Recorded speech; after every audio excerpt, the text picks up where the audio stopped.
em 2026. A gente vai trazer a frase dele? Tem a fala dele. Vamos ver, então, a fala do ex-deputado Jean Willis. O que ele diz sobre Lula. Vai lá, Ari.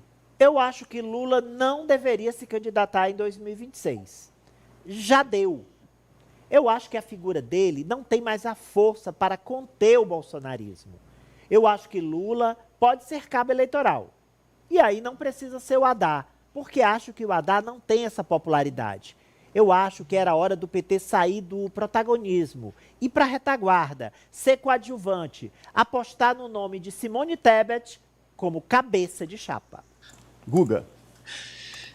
E olha que o Jean Willis é do PT, né? Ele se filiou ao PT, ele já foi do PSOL, e mesmo sendo alguém do partido, não faz parte daquela corrente lulista. Ele, inclusive, critica os lulistas.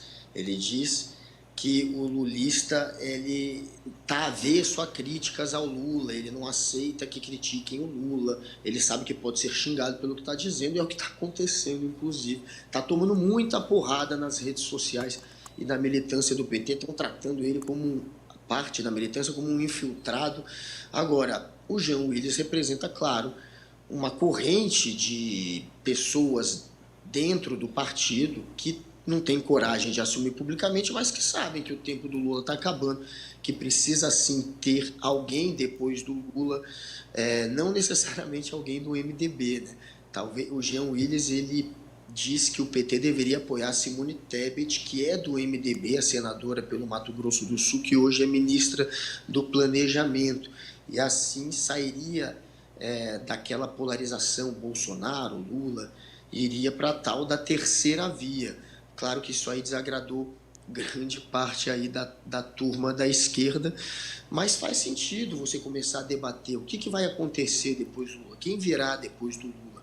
Na opinião do Jean Willis, não deve ser ninguém do PT, ele descarta o Haddad, que é o nome natural hoje para pegar o legado do Lula, né? Para tentar depois da reeleição do Lula, quem sabe ser o candidato do PT. É a aposta por enquanto é o Haddad, mas falta tanto tempo que é óbvio que isso tudo pode mudar. Ele também descarta a Marina Silva, dizendo que ela não tem popularidade suficiente para ser a candidata mulher apoiada pelo Lula. E como ele acha que deveria ser uma mulher, ele acaba optando pela Simone Tebet. É uma discussão válida, e ele ainda diz que o PT é um partido que não larga o osso. Então a crítica dele vai além, né? E ele diz que o Lula é muito vaidoso, que o PT é um partido que não quer largar o osso, que o Lula não gosta de outras lideranças. Ele tira do peito ali aquilo que muita gente pensa também sobre o Lula, que o Lula, de fato, não compartilha muito o poder e não, de alguma maneira, ajuda a criar, a desenvolver novas lideranças. Agora, o Lula, a gente sabe que está com a popularidade alta para quem tem só um ano de mandato, por mais que, dependendo da pesquisa, esteja oscilando para baixo. Hoje o Lula está ali na casa dos 50% de aprovação. Se o Lula tivesse ali com 50%, com 40%, com 45%, ele não pensará jamais em desistir da reeleição. Para o Lula pensar, quem sabe, em abrir mão de uma reeleição, só se a popularidade dele estiver lá embaixo. E aí, talvez ele não queira correr o risco de sofrer uma derrota, mas isso é improvável que aconteça. Eu não acho que a popularidade do Lula vai estar tão baixa assim daqui a 3 anos. A perspectiva econômica nos mostra que não é provável que isso aconteça. Agora, se o Lula estiver ali com 35% de aprovação, aí, quem sabe, ele siga a orientação de Jean Willis e abre espaço para alguém. Professor, eu lembro que o presidente Lula disse, certa vez, durante o processo eleitoral, que estava retomando uma candidatura, que voltava a disputar a presidência da República por compreender, ouvindo as pessoas, de que ele era o nome capaz de vencer Bolsonaro. E voltou, disputou a eleição e venceu o então presidente Bolsonaro à época. Agora a gente vê na avaliação de Jean Willis, ele não é mais o nome para vencer o bolsonarismo. O nome agora é Simone Tebet. Como é que você vê essa avaliação do ex-deputado? Olha, o ex-deputado não é alguém que se notabiliza pela participação política, por grandes questões do Brasil. Ele foi, sem nenhum preconceito, um ex-BBB, né? Mas isso não dá a ele, creio, as condições de fazer uma análise transcendental para 2026 e dizer que o Lula não poderia ser candidato à reeleição, mas sim a Simone Tebet como candidata do governo, presumo isso, né? Convenhamos, é muita areia para o caminhãozinho dele apontar 26 e já designar quem ele acha que deve ser a candidata à sucessão do próprio presidente Lula. A questão se coloca como é que vai estar aí, o Lula já destacou muito bem, a economia brasileira, a política, como vão ser as eleições municipais de outubro. E ele também não tem cargo algum no governo, tentou inclusive na Secretaria de Comunicação Social um cargo, acabou não conseguindo, não tem nenhum papel político relevante no Brasil e nem como um coadjuvante lá no fundo da cena, nada. Então é um meio deles reaparecer, né? E as pessoas falarem o nome dele, porque em termos políticos, com todo o respeito, estou falando políticos da grande política, não da relação entre indivíduos, né? Ele, Jean Willis, não tem nenhuma importância e acho que isso fica mais claro com essa afirmação que não tem qualquer base de sustentação conjuntural. Isso parece mais um rancor. Quando você pensa com o fígado, normalmente o resultado não é bom. A gente viu também recentemente, Ari, o ex-ministro, ex-governador, ex-prefeito, ex-deputado e ex-candidato a presidente por várias vezes, Ciro Gomes, dizer, olha, a polarização só vai acabar, essa guerra só vai acabar quando o Lula sair de cena. Aí depois vem essa declaração de Jean Willis, ou seja, parece um movimento de vozes se levantando, buscando aí uma retirada, um isolamento de Lula. O professor falou aí, Jean Willis pensando com o fígado. Ciro Gomes poderia ser encaixado nisso também ou não? O Ciro, o professor destacou que o Jean Willis não tem escopo para fazer esse tipo de ponderação, e o Ciro já teve, mas perdeu completamente. Hoje vive de proferir desatinos. Não, acho que ele também é um personagem que foi secundarizado na política brasileira, o ex-ministro Ciro Gomes. Eu e o Amadeu Campos conversamos recentemente com o ex-deputado José Dirceu, que esteve aqui em Teresina e nos concedeu uma entrevista em um podcast que está no ar no nosso canal no YouTube. E eu perguntei para ele, eu disse, e aí, Lula vai para a reeleição em 2026 e a gente só pensa em um sucessor em 2030? Ele acredita que sim, que Lula não abre mão, obviamente se ele tiver as condições de saúde para tal, temos que também levar isso em consideração, e as condições de popularidade. Mas eu arrisco dizer que mesmo com condições adversas de popularidade, o Lula vai tentar a reeleição. E eu discordo do ex-deputado Jean Willis, que hoje ele não é um muro de contenção a Bolsonaro.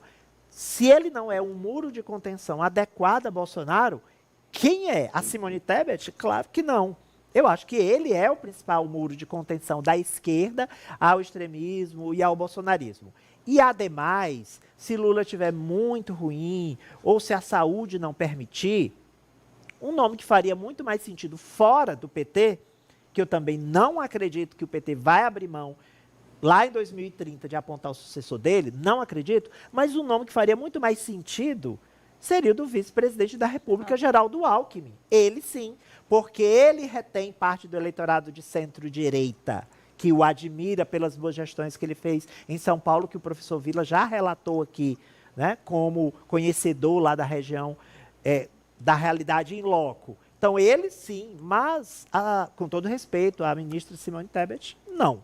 Geraldo Alckmin, professor, que eu vi a sua reação à fala do Ari, que foi ao Rio Grande do Sul e o governador Eduardo Leite fez questão de registrar a visita de Geraldo Alckmin ao Rio Grande do Sul, de postar nas suas redes sociais foto com Geraldo Alckmin, de agradecer Geraldo Alckmin no seu Twitter. Isso poucos dias depois de Lula ter ido ao Rio Grande do Sul e Eduardo Leite não ter feito nenhuma menção sequer à presença do presidente no Estado.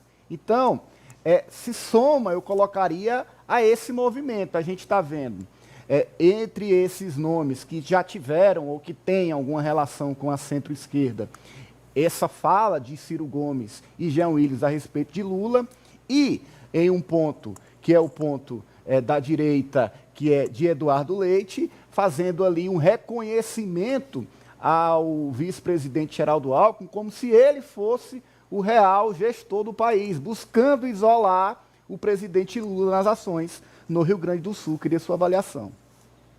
Ananias, primeiro, rapidamente, eu acho que Ciro Gomes, eu lamento os últimos 2 anos, do ex-ministro Ciro Gomes, desde a campanha de 2022, 2023 e agora em 2024. Eu acho que é uma pessoa que pode contribuir muito para o Brasil. Eu acho que ele estuda, reflete, escreve, tem livro publicado sobre o Brasil. E eu lamento muito quando ele faz declarações assim, que absurdas, que não tem nada a ver com a sua visão de Brasil. Então eu lamento, mas sinceramente eu lamento muito. Com relação a Geraldo Alckmin, lembrar que ele por mais tempo governou São Paulo. Ele concluiu o mandato de Mário Covas, que faleceu quando governador. Aí ele foi depois eleito Alckmin em 2002, depois foi em 2010 e depois em 2014. Foi por mais tempo quem governou São Paulo. E por fim, Eduardo Leite não foi feliz. Não acho que é correto o comportamento que ele teve. O presidente da República lá se deslocou, não pela primeira vez, também todos os ministros têm um comprometimento efetivo no enfrentamento dessa maior tragédia ambiental da história do Brasil, e o governador, infelizmente, tem dado alguns escorregões em declarações sobre outras questões também não felizes, e aí também no caso do presidente, que precisa ter um diálogo, como nós sempre falamos, no campo institucional. Não importa que ele é do PSDB e o presidente é do PT, isso pouco importa. Ele é governador do estado do Rio Grande do Sul e Lula é presidente da República, é isso que interessa. E lembrando, não é, Guga, que o presidente Lula já driblou várias vezes obstáculos desse tipo, tentativa de isolamento, para fazer composições que surpreenderam o mundo político. A última, inclusive, com o próprio Geraldo Alckmin. Pois é, o Jean Willis, que conseguiu esse destaque graças a essa fala no podcast, ele também chama o governo Lula de centro-direita, que foi o que o José Dirceu disse um tempo atrás também. O Lula sabe fazer composição e, neste momento, com um Congresso que tem uma maioria absoluta de conservadores, ele precisa, de fato, fazer um governo de centro-direita. Não que tenha os governos 1 e 2 dele sido de esquerda, Muita gente também avalia como governos de centro-direita. Eu lembro que tinha até um estudo de um cientista político que ele media e pontuava todos os líderes da América Latina, era de 0 a 10, e 10 era direita, 0 era esquerda e os 5 era centro. O Lula ficou mais para a direita na medição dele do que para a esquerda. Era o líder mais centro-direita da América Latina no segundo governo dele, se eu não me engano. Então, ele consegue, de fato, dialogar com os dois lados, apesar de terem tentado construir no início da trajetória política dele, em 89, naquela eleição, ele era muito marcado como alguém radicalizado. O Lula nunca foi assim. Dizem até que ele nunca nem foi mesmo tão de esquerda assim também. Então ele sabe dialogar com os dois lados. De fato, ele sabe dialogar, e o Lula é o muro de contenção hoje ao bolsonarismo. De fato, se não fosse o Lula candidato na última eleição, muito provavelmente o Bolsonaro teria sido reeleito contra qualquer nome. Quem salvou o Brasil do bolsonarismo tinha e tem popularidade para conter os extremistas é o Lula. Apoliana. Eu acho que o que a gente está vendo mais é um movimento realmente de você tirar esse protagonismo do Lula do processo. Acho que já interessado. Por um lado, o PT precisa, como os colegas disseram, de uma nova liderança que vá o substituir mais na frente. Não vejo já para a próxima eleição. O Lula, eu o vejo disputando mais um mandato, sim, ainda mais sem a figura de Bolsonaro. Se Bolsonaro se mantém inelegível até lá, até a próxima eleição, sim, vai ter uma eleição muito fácil, Não vejo um grande fato que possa colocar Lula numa popularidade que o comprometa eleitoralmente, pelos nomes que a gente já tem, mas eleição é eleição, o processo ele fala por si, a gente precisa obviamente aguardar, mas eu vejo numa situação tranquila. Mas tem muita gente aí interessada em tirar esse protagonismo do Lula e hipotecá-lo a algum outro líder, né? A gente já vê muito movimento com relação ao Tarcísio, já nesse movimento da centro-direita e da própria direita de tentar buscar um segundo nome, mas o João Willis falou uma abobrinha aí das boas. Muito bem, olha, o Ari traz para a gente a avaliação de 2026, passa pela questão econômica do país, pela saúde do próprio presidente Lula e também pela eleição de 2024. É a manchete do Ari. Vai lá, Ari. Olha, a esquerda acuada, o G7 dos partidos brasileiros, tem uma sigla esquerdista. E a eleição de 6 de outubro agora, daqui a 130 dias apenas, será crucial para esta sigla, que, claro, é o PT.